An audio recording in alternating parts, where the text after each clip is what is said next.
Listo, chicos, entonces a todos ustedes muy buenos días. Espero que el día de hoy estén muy bien. El día de hoy los acompaño ahí con un busito hermoso que me regaló mi mamita.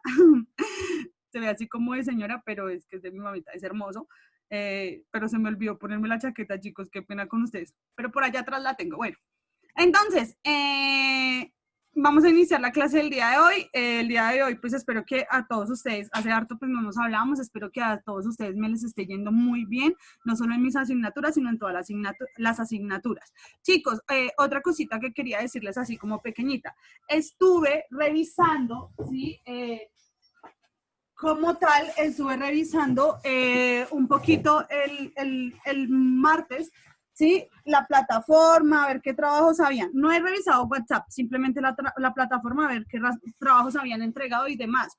Chicos, y pues algunas personas me han entregado por WhatsApp y no les he montado la nota, ¿listo? Entonces no se preocupen, si les devolví de pronto 10 en el Classroom, es porque pues no tengo sincronizado mi Classroom con mi WhatsApp hasta el momento, porque yo primero califico Classroom y luego me dirijo a calificar WhatsApp, ¿sí? Porque tengo muchísimos mensajes, entonces ya después paso las notas como tal. Yo creo que hoy califico WhatsApp, paso las notas y les envío el reporte a ustedes para que ustedes, digamos, sepan cómo van más en la asignatura.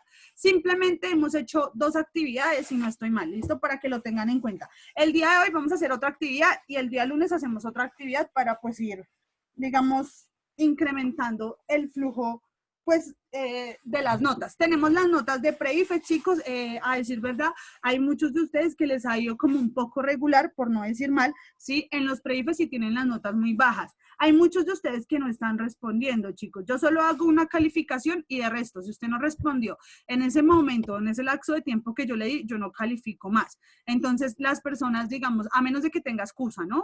Que eso es una cosa que pues ya obvio, pues entiende la excusa. Pero si usted no tiene excusa y no respondió antes de las 3 de la tarde, que creo que es que les dejo el pre-IFES, que es el día de hoy desde las 7 de la mañana, pues ¿sí? Si yo ya califico, digamos, mañana a las 5 de la tarde, hasta mañana a las 5 de la tarde yo recibo.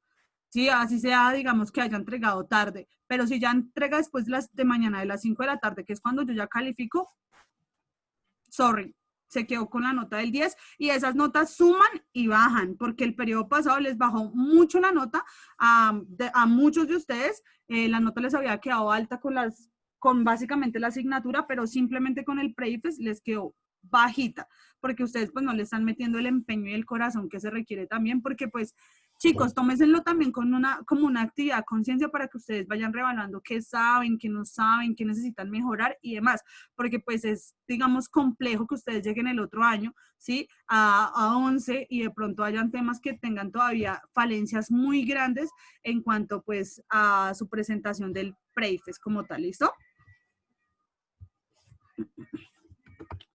Entonces, ya atendiendo como a esa recomendación que les quería hacer, chicos, pues mi invitación es que ya se está acabando el tercer periodo, aproximadamente en 3 semanas, si no exagero mucho, ya estamos finalizando, ya estamos presentando evaluaciones finales e iniciamos cuarto periodo.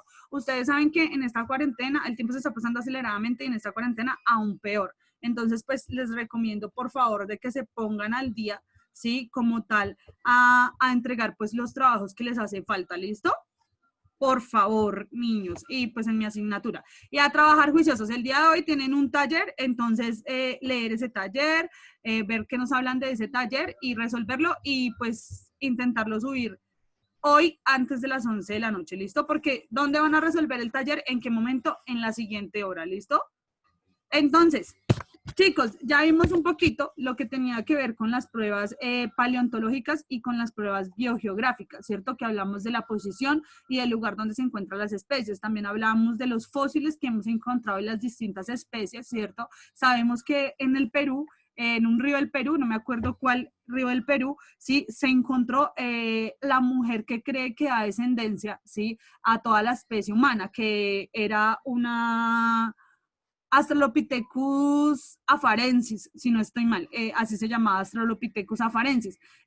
Tengamos en cuenta de que los que nos descienden a nosotros son los Australopithecus y luego de eso seguimos nosotros los Homo, ¿sí? Toda la familia de homínidos. Entonces hablamos del Homo neandertal, del Homo erectus, del Homo cromagnon, ¿sí? Y cuando hablamos de Homo, ya hacemos referencia a la palabra hombre, sino que con niveles de desarrollo cerebral de pronto no más avanzados, ¿sí? Y pues también debido a la posición, digamos, en cómo caminaban estas especies en aquella época, ¿cierto? Cuando hablamos del Homo erectus, ya hablamos de un hombre que camina erguido, ¿sí? Porque pues antes, recordar que nosotros no teníamos una espalda totalmente recta, sin una columna totalmente recta, ni una posición tan erguida como la que tenemos en la actualidad, sino que nosotros pues nos desplazábamos más que todo en cuatro patas, ¿sí? O sea, en nuestros antepasados, por decirlo de esa manera. Viene otra prueba, ¿sí? Que le aporta la evolución, que es una prueba embriológica. Todas las pruebas embriológicas, pues, son consecuencia del estudio, pues, de la anatomía comparada como tal que se ha dado entre las diferentes especies, evidenciando, chicos, que en las primeras etapas de desarrollo embrional que tenemos todos los fetos, poseemos estructuras muy similares. De hecho, si ustedes analizan, digamos, la imagen que están observando ahí, ¿sí? Se van a dar cuenta que vamos a tener un pez, una salamandra, una tortuga, un pollo, un conejo y un humano, ¿cierto? Especies pues que hacen parte del grupo de los vertebrados en este caso, que vienen siendo, digamos, como un grupo más extenso de clasificación. Entonces, vertebrata, clase vertebrata, eso vendría siendo como la clase, ¿sí? En la que todos estamos, en la clase de los vertebrados. Orden, no, eso es orden. Esperen, eso es dominio, eucariota,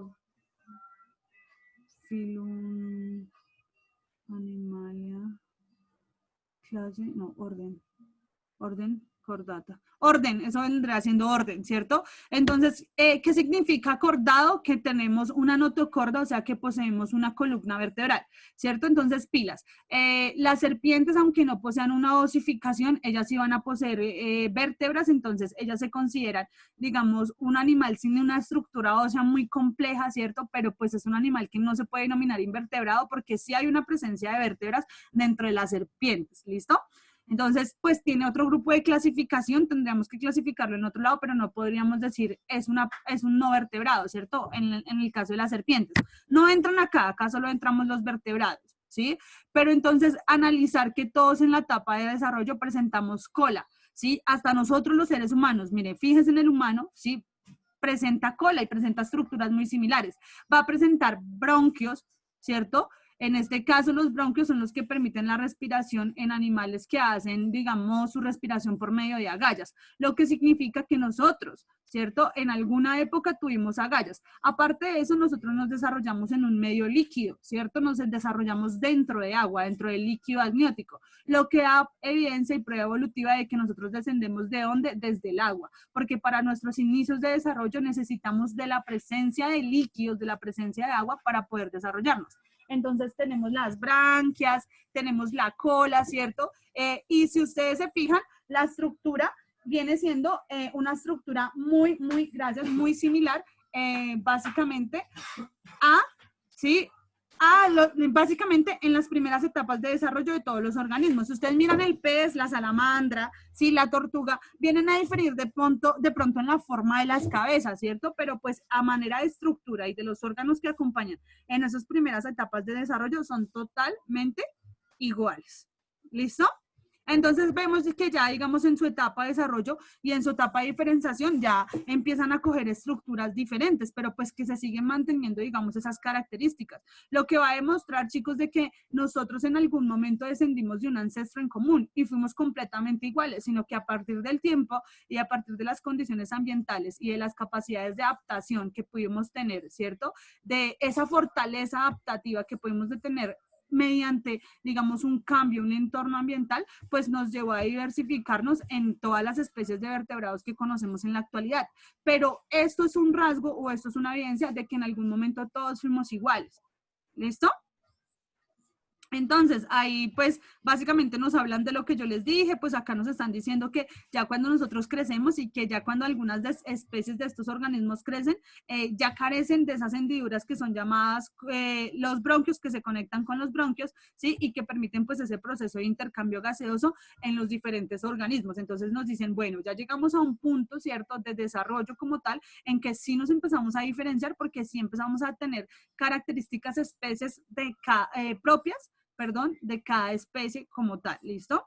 Entonces, acá nos dicen que vamos a tener dos tipos de órganos, los órganos análogos y los órganos homólogos. Estos órganos hacen referencia a cómo se compara, ¿cierto?, en la estructura anatómica de todos los organismos. Cuando hablamos de un órgano análogo, sí, es un órgano que viene de un antecesor totalmente diferente, o sea, de un ancestro en común que es totalmente diferente, pero el órgano tiene una función parecida, ¿sí? A, digamos, órganos de otras especies. Entonces, ahí viene un ejemplo muy claro y es el ejemplo de los marsupiales y los placentarios. ¿Ustedes saben qué es un marsupial y ustedes saben qué es un placentario?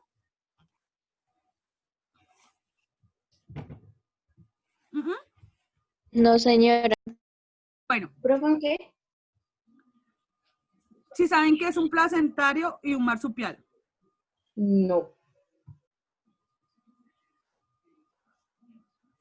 Listo. Entonces, un placentario son organismos que se desarrollan básicamente dentro del organismo, dentro del cuerpo de la mujer y tienen que, digamos, desarrollarse específicamente como en un cajoncito, por decirlo así, o en un estuchito o en una bolsita más, digamos, coloquial, que se llama la placenta. A eso se llama un organismo placentario, pero esa placenta siempre va a estar ¿dónde? Dentro del organismo como tal, o sea, dentro de, en este caso, la hembra de la especie que pertenezca. Nosotros somos organismos placentarios porque nosotros poseemos una bolsa que se llama la placenta, ¿sí? Que recubre ese líquido amniótico que le digo que es en la parte de agua donde vivimos todo el tiempo y donde nos desarrollamos, ¿cierto? Que ahí. Ahí está.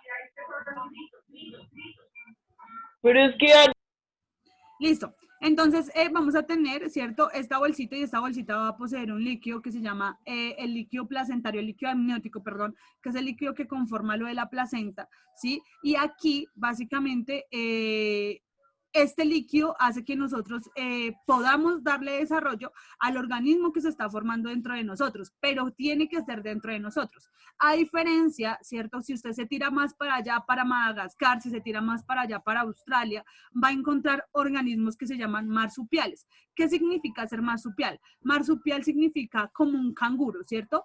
Yo voy a tener, ¿sí?, una estructura que me va a permitir que mis bebés se desarrollen, pero los primeros 3 meses de desarrollo del embrión lo va a hacer dentro de mi cuerpo, ¿cierto? Entonces lo va a hacer dentro del cuerpo, en este caso de la canguro hembra, ¿cierto? Y cuando a los 3 meses, ¿sí?, ya está listo ese bebé para salir, ¿sí?, se va a desplazar por el cuerpito de la mamá en una tarea que es bastante compleja, pues por las cuestiones o por lo que puede haber en el entorno. Él se va a subir desde la vagina de la cangura hembra, en este caso, se va a subir por todo su cuerpo, por todo su pelaje y va a llegar a la bolsita que ellos tienen en el estómago. ¿Sí? ¿Se han visto la bolsita que tienen en el estómago? Obvio. Y en esa bolsita que tienen en el estómago se van a introducir y ahí se van a quedar hasta que sean lo suficientemente fuertes para salir al ambiente. Resulta y pasa que los marsupiales, el marsupio tiene la misma función de la placenta. Lo que pasa es que la estructura es totalmente diferente. ¿Por qué? Porque una es interna y la otra es externa. Y ellas, aunque la función, ¿sí?, del órgano, que en este caso es la placenta y el marsupio, sea la misma, que es poder que el bebé se desarrolle dentro del organismo de la madre y ser totalmente fuerte para salir a enfrentar al ambiente, ¿sí? A pesar de que las dos tengan la misma función, son estructuras totalmente diferentes que en algún momento han descendido de seres totalmente distintos. ¿Listo? O sea, no tenemos el mismo ancestro en común entre el que dio los animales placentarios, que vendríamos siendo nosotros, y el que dio los animales marsupiales. Son completamente diferentes. ¿Por qué? Porque la estructura es completamente diferente, aunque la función sea la misma. A eso se le conoce como un órgano análogo o una estructura análoga. ¿Listo? ¿Sí entendieron qué era? Sí, señora. Ahora vamos con las estructuras homólogas. Profe, una pregunta. Dime, amor. Los marsupiales, o sea, ¿cómo se alimentan pues en el marsupio? Si, tipo, cuando está en la placenta tienen el cordón umbilical. Los marsupiales, ¿cómo? ¿Cómo se da el desarrollo de los primeros meses de los marsupiales? Pues la alimentación, profe. Ah, la alimentación. No, pues porque básicamente, digamos, en el marsupio van a estar todos los nutrientes, porque es lo mismo que la placenta. En el marsupio van a estar todos los nutrientes conectados. ¿Sí? No sé si no, o sea, no puede ser por un ombligo umbilical, que es por donde se conectan los placentarios, o sea, nos conectamos nosotros, casi la mayoría de mamíferos, ¿sí? Pero sí debe ser una estructura muy parecida al cordón umbilical que le va a permitir como esa transmisión de nutrientes al embrión. Porque yo les hablo de un cangurito, digamos, el cangurito que yo les hablo que se desplaza por el cuerpo de la mamá, es un cangurito muy bebé, ¿sí? Que nace sin pelo, sin nada, o sea, es un cangurito que ni siquiera ha abierto los ojos, simplemente él ya a los 3 meses, ¿cierto? Es expulsado de la vagina de la madre, ¿cierto? Del cuerpo de la madre, porque ya no puede ser de pronto más soportado, ¿sí? Y se dirige inmediatamente al marsupio, pero es que acá no ha terminado el proceso de desarrollo, acá el proceso de desarrollo de él está a medias, entonces no es un animal que de pronto se pueda alimentar, ¿cierto? Ni porque la mamá le regurgite ni demás, aparte los canguros no son regurgitadores. ¿Sí saben qué es regurgitar? ¿Qué Como hacen los pájaros. Lo que hacen los pájaros, muy bien, ¿cierto? Que es masticar y vomitar la comida, pues para alimentar en este caso a los pájaros más bebés, que eso es lo que hacen, digamos, la mamá ave, ¿sí? Pero en este caso de los canguros no hay eso. Debe haber una conexión o una estructura dentro del marsupio que permita esa comunicación de nutrientes entre la madre, ¿sí? Y el bebé.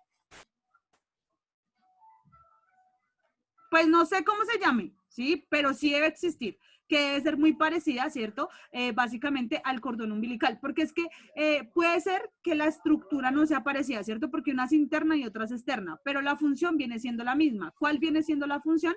De que el bebé crezca fuerte y sano y lo nutriente, bueno, y alimentado con los nutrientes que él necesita, ¿para qué? Pues para que pueda aguantar como tal el ambiente en general. ¿Listo? Más o menos si respondí tu pregunta o no.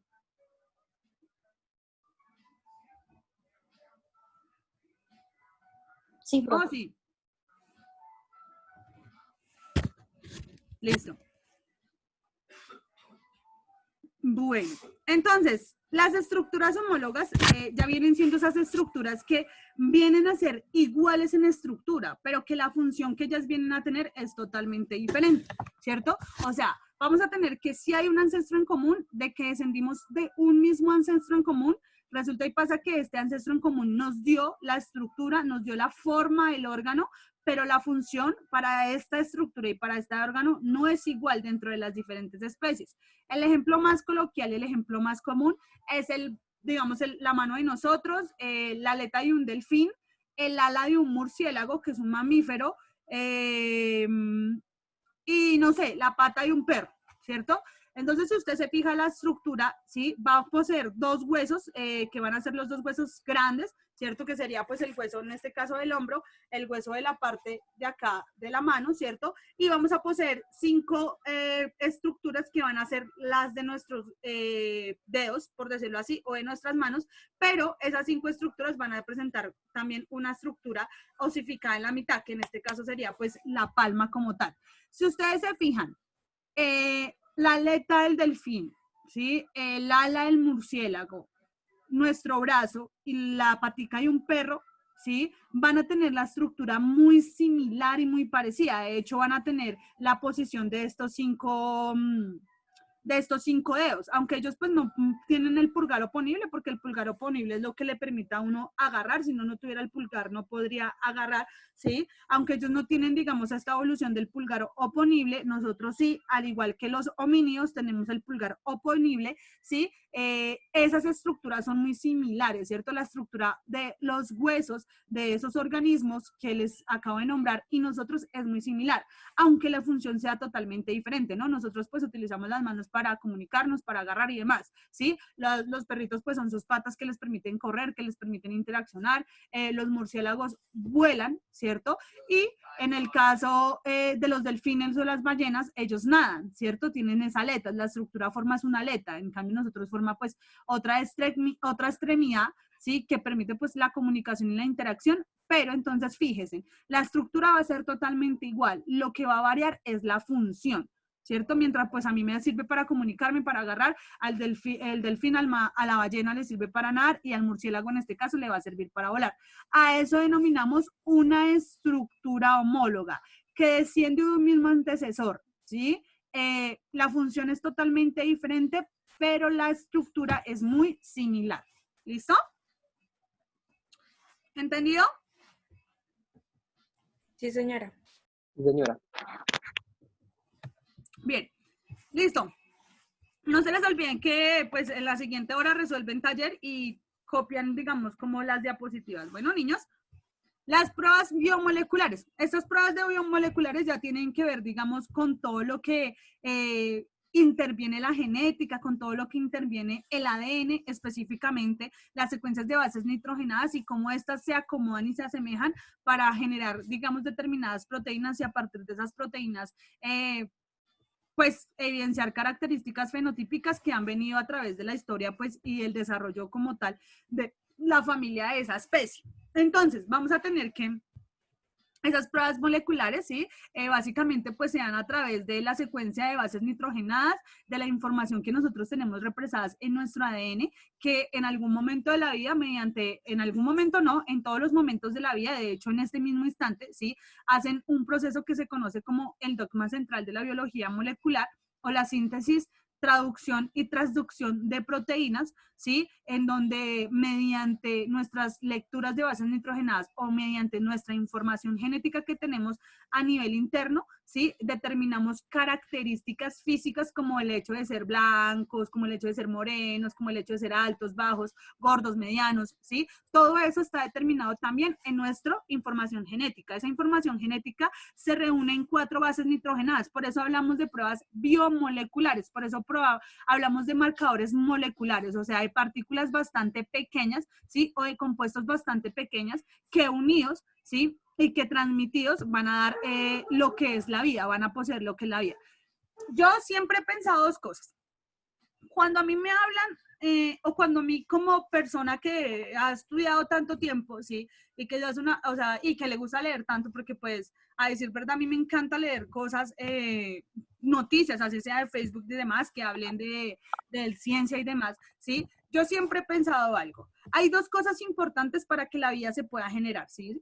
Una de esas es que tengamos información genética que pueda ser codificada o traducida a proteínas, en este caso, para que esas proteínas sean expresadas. Porque es que, mire, todo lo que ustedes están viendo que se agarra la profe, ¿sí? La nariz, todo esto está compuesto y es una expresión de las proteínas que se han traducido en un mensaje para estar acá en este momento. O sea, este no, porque este es sintético, pero este de acá arriba sí es natural de la profe, entonces todos los días mis proteínas hacen un proceso de codificación, perdón, mi ADN hace un proceso de codificación para que mi cabello mantenga este color, para que mis ojos mantengan este color, para que mi piel mantenga este color, ¿sí? Y todo eso se expresa mediante ¿qué? Mediante proteínas. Todo esto se hace mediante químicos, ¿sí? O la parte química que hace, digamos, que conforma un organismo. De hecho, si usted se va a buscar por allá a internet de mucha curiosidad, ¿cuáles son los elementos químicos que componen un organismo? Le va a dar 60% potasio, 30% yo no sé qué, 80% agua, eso mejor dicho, tenemos fósforo, azufre, o sea, no tenemos mercurio porque ya no es radioactivo y no podemos, pero nosotros estamos conformados de muchos elementos de la tabla periódica y de las moléculas que hacen parte de esos elementos. Por eso hablamos acá que las pruebas que nos realizan o las pruebas que realizamos para ver los niveles de compaginidad que tenemos con las otras especies se hacen directamente y a través de nuestra información genética, o sea, de nuestro ADN, nuestra secuencia de bases nitrogenadas, ¿cierto? Vamos a poseer 4 bases nitrogenadas, siendo las más principales, siendo las más importantes. Vamos a presentar adenina, guanina, timina y citosina, ¿listo? Adenina siempre, siempre, siempre, siempre se va a unir con la timina y la guanina se va a unir con la citosina. Cómo se acomoden esas letras y cómo tengan los puntos de lectura para formar las diferentes proteínas que van a estar acompañadas de un aminoácido para que se puedan expresar, no lo sabemos, ¿cierto? La única manera de saberlo es haciendo un proceso que se llama el forward prime o el reverse prime, ¿sí? Que es una lectura de secuencias de bases nitrogenadas para poder determinar las características o las enfermedades que una persona pueda tener a lo largo del desarrollo de su vida.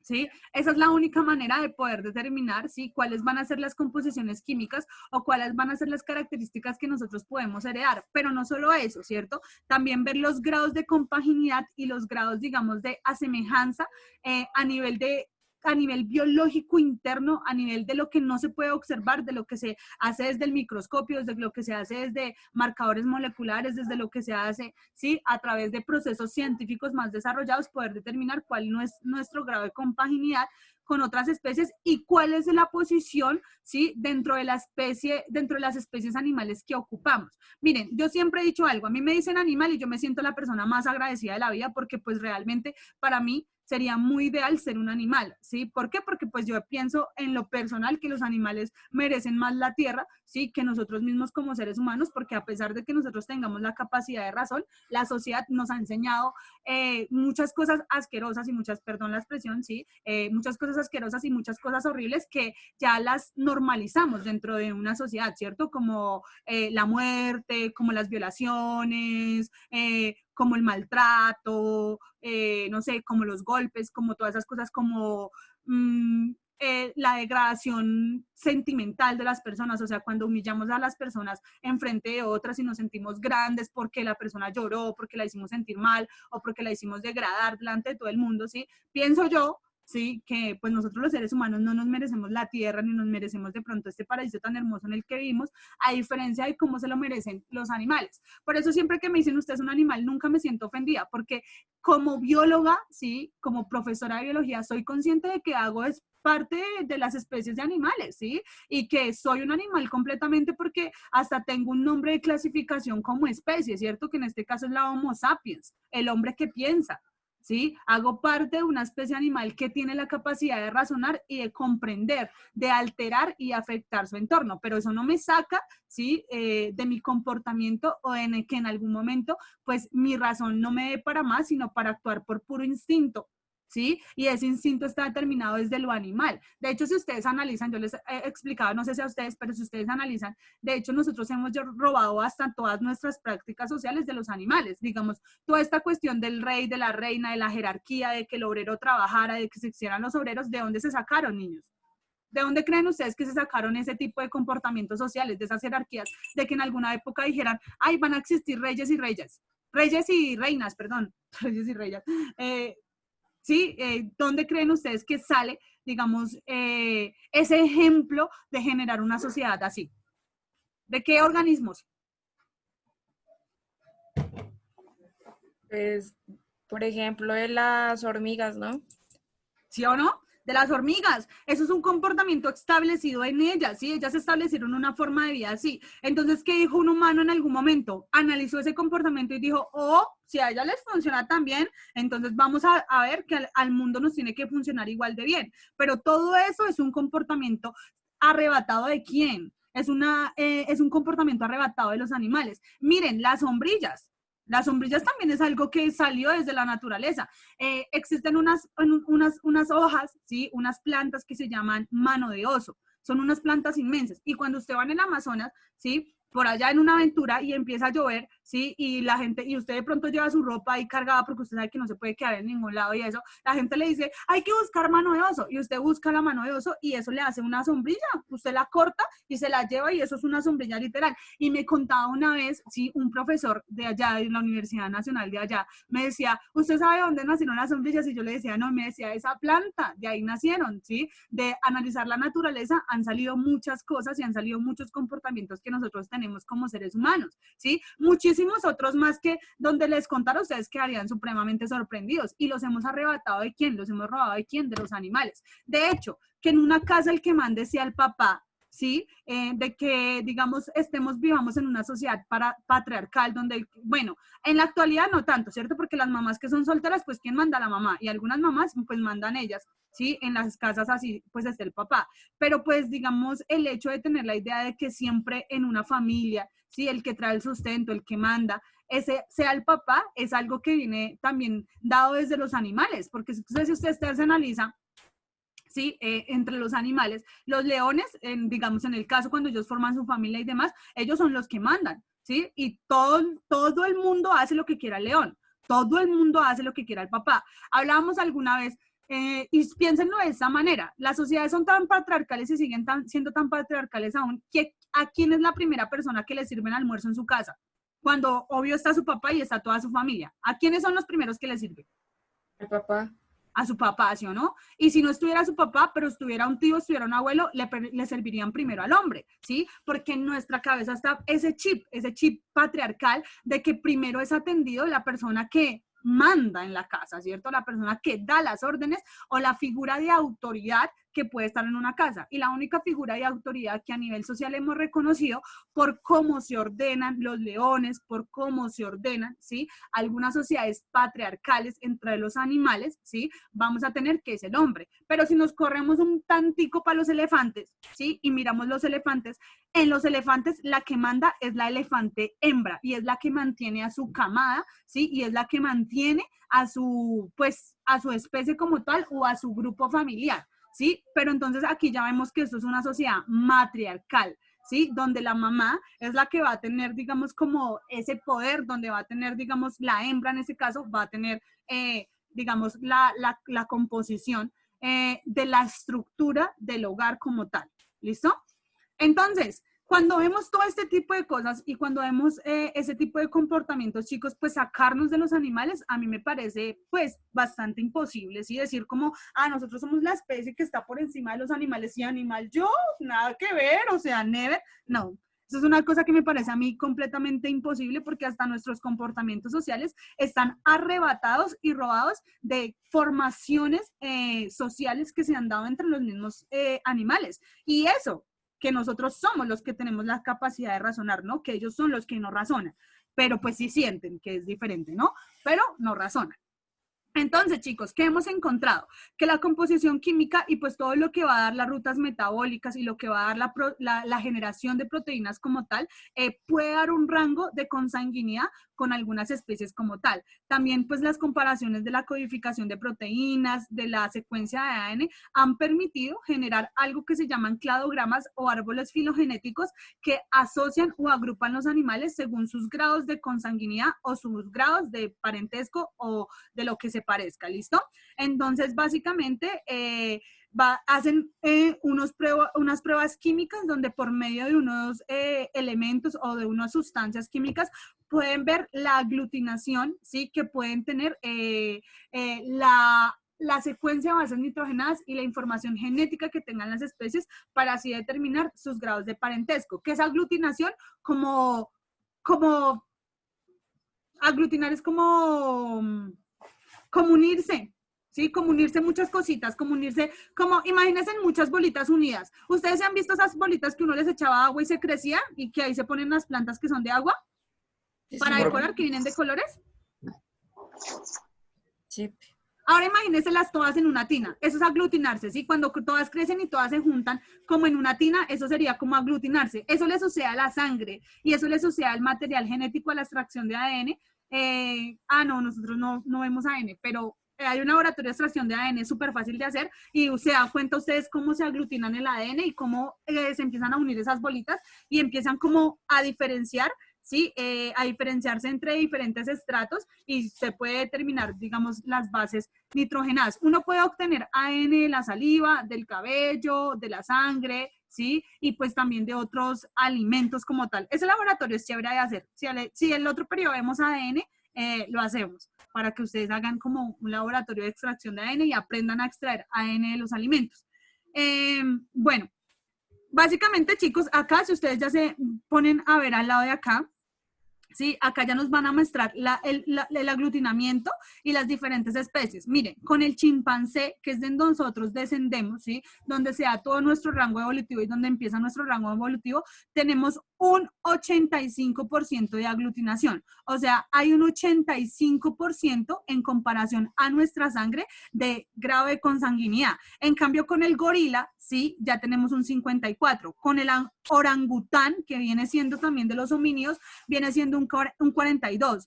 Con el babino, que también viene siendo una especie de homínido, 29%. Con el buey, que ya cambia totalmente, es el 10%. Con el ciervo tenemos el 7%, con el caballo el 2% y con un marsupial 0%. O sea, nosotros no somos familiares de los marsupiales.